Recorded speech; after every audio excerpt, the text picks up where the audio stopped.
Mrs. Lomas. Is there anything I can get you? You don't do dinners by any chance, do you? No, but there is a wonderful restaurant in Santa Anita, about 5 miles from here. Oh, thank you. I think I'll order in. It's been a long day. Oh, good luck with that. They don't usually deliver here. I could make you something, if you'd like. Just this one time. I can add it to your bill. Would you like anything in particular? Anything you have is fine. If we can do without animal products. Hmm. Just give me a few minutes and I'll bring you something, okay?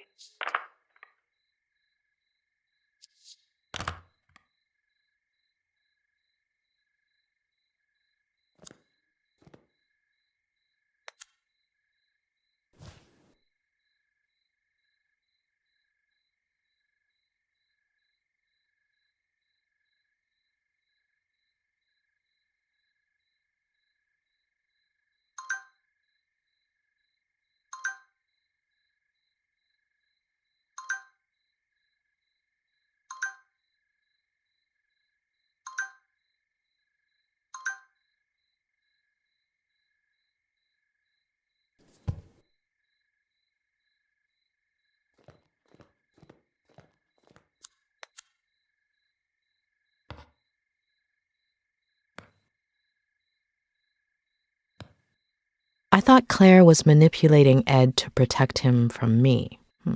But it's not exactly that. It's more like he's unconsciously repressed some of his memories or distorted them. But did he block things out himself or with the help of someone else? Yes, judging from what he's told me, there's reason to believe he did it himself.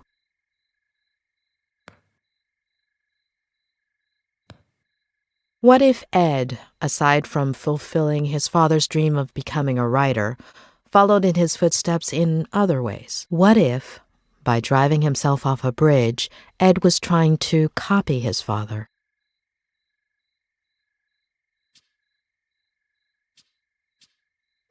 No, John wasn't suicidal. Something tells me he abandoned Ed and Maddie.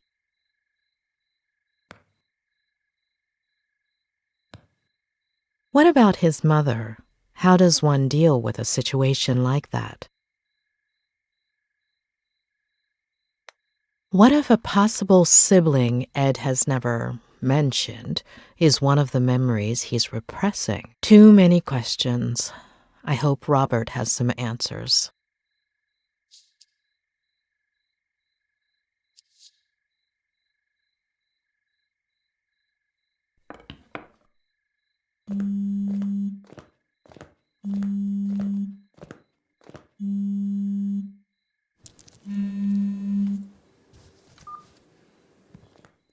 Hey, sweetie.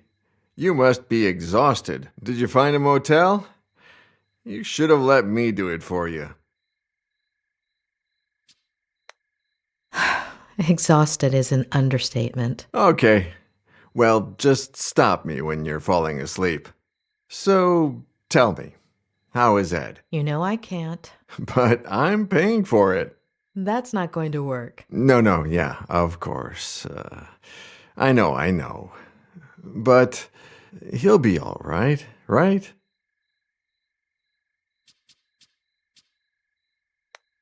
It's still too soon to tell, but it's not going to be easy.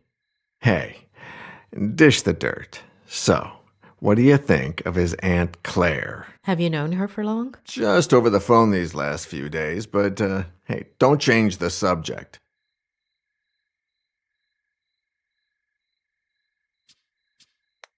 I don't know.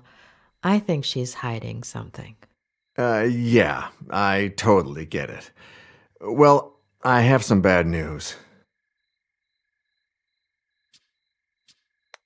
She doesn't want me to continue with Ed's treatment. She called me a little while ago. On the one hand, she says you're very professional, and she likes how punctual and responsible you are. Oh, and the bad news? She's thinking about moving things out of Ed's room so you can bring in the equipment.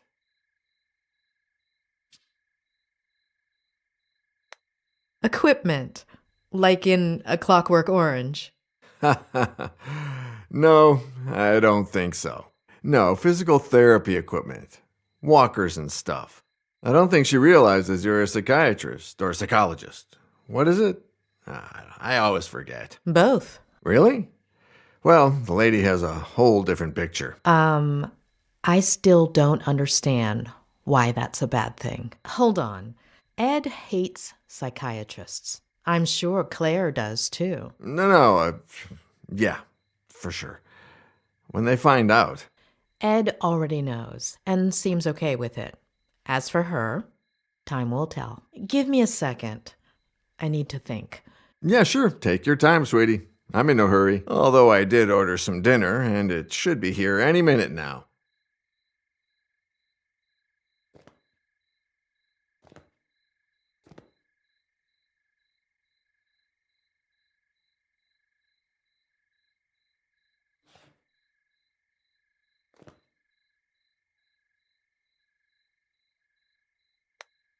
Tell me about Ed's parents.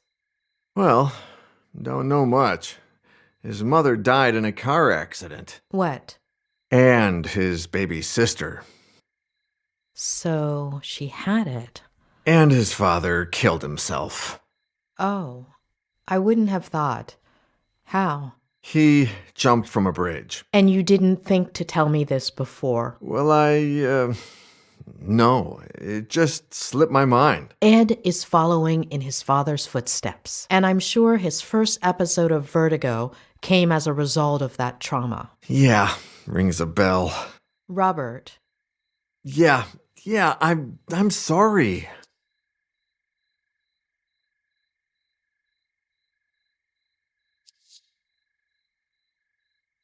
How did you meet Ed? Through a mutual friend, one of his college professors. She gave me his manuscript. I loved it, and we met up. The novel was a diamond in the rough, but it needed a lot of editing. Lucky for him, he was talking to the best editor in Los Angeles. It was a few months' worth of work. He would come over, we'd read, talk, drink.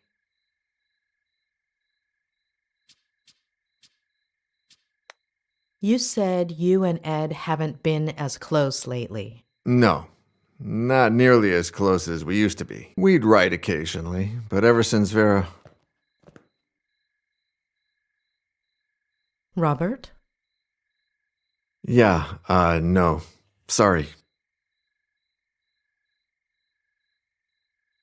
Are you all right?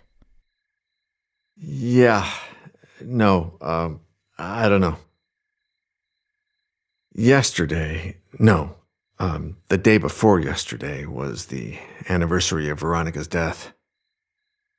I completely forgot about it. It's been 8 years, and that's never happened to me before. You know that's good, right? It means the scar is starting to fade. No, yeah, it's fine. It's just weird. It's like I remember. You said this would happen, didn't you? In our last session. Possibly. Oh, dinner's here. I'll be right back.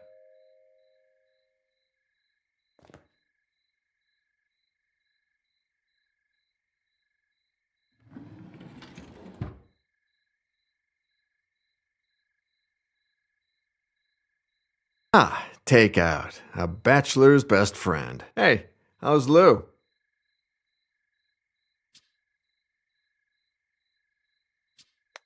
He's getting Oh my, a visit this late, doctor? Oh, come on. I eat too. Yeah, right. Of course. I'll leave you to it, sweetie. Bon appétit. Talk soon, yeah? Bon appetit. Mrs. Lomas, your dinner's going to get cold.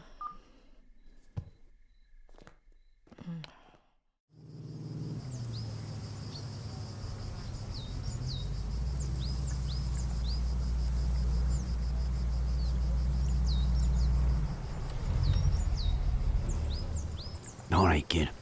Let's go.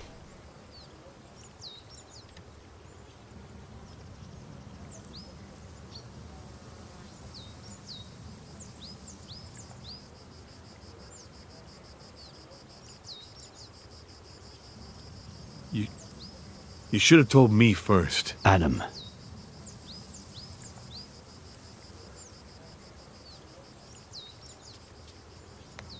You know the protocol. It's there for a reason. And no one is above it. I should have heard it from you, not by accident.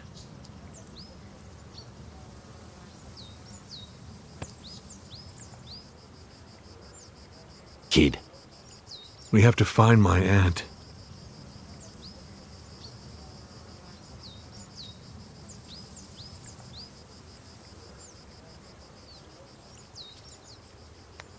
We'll find your aunt and the son of a bitch that killed your uncle. She's alive, right? She's alive. Harley is getting ready for the biggest search party you've ever seen, Adam. We've already got over 100 volunteers coming. We'll find her. All right? Let's go.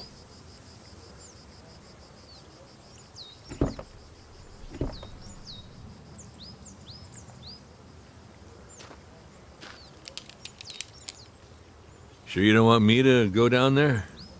I've done this before. Just pay attention. Give me more or less slack when I tell you to, okay?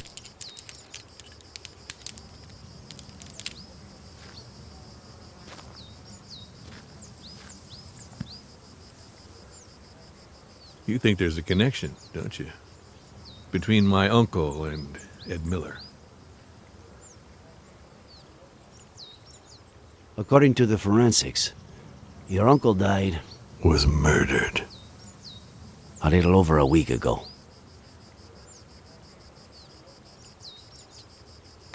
Nine days ago today, Miller tried to kill himself.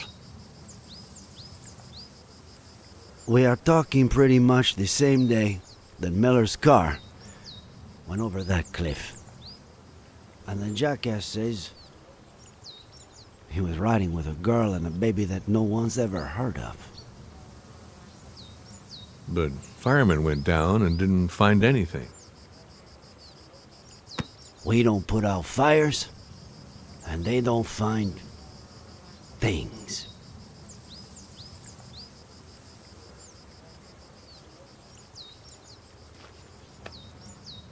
All right, go for it.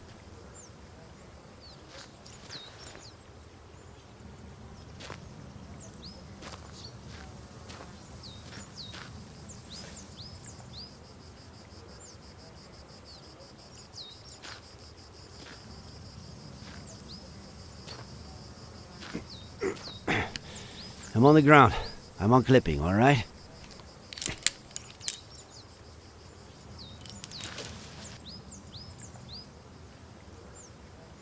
Roger that, boss.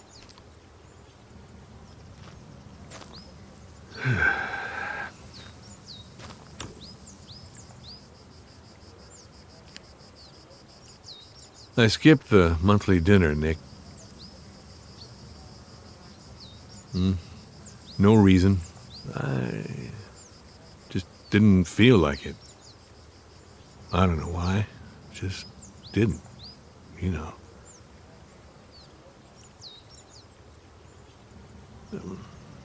I just stayed home, watched some stupid show with Marcello. Maybe if I had gone...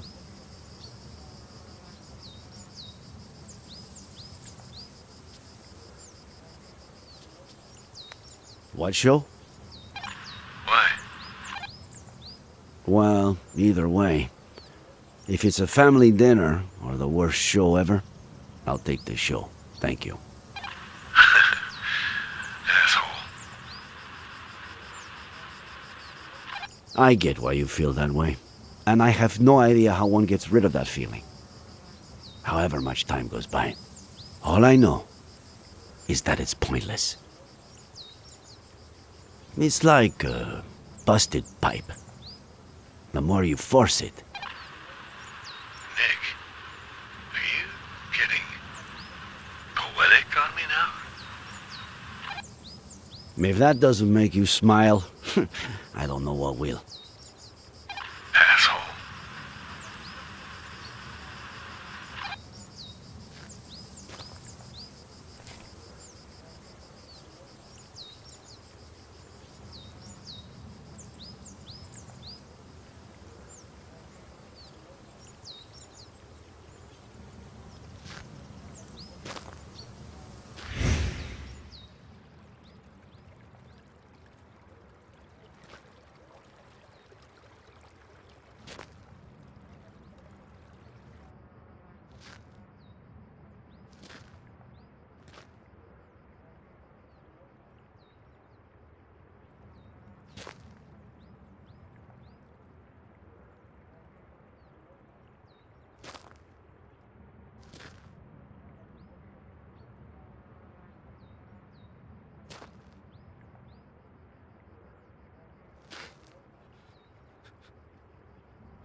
Nick.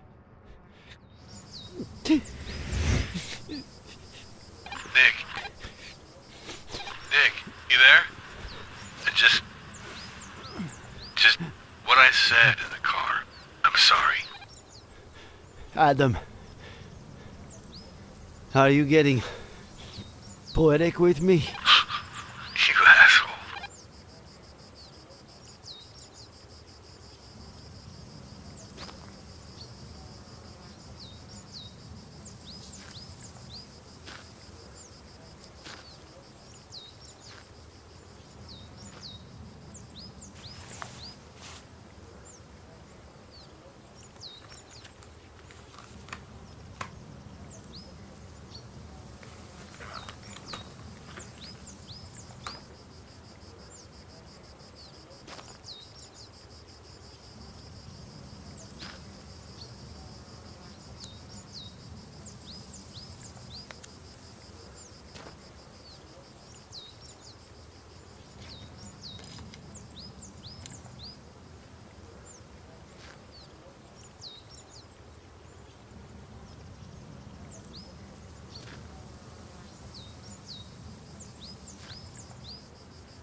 Son of a bitch.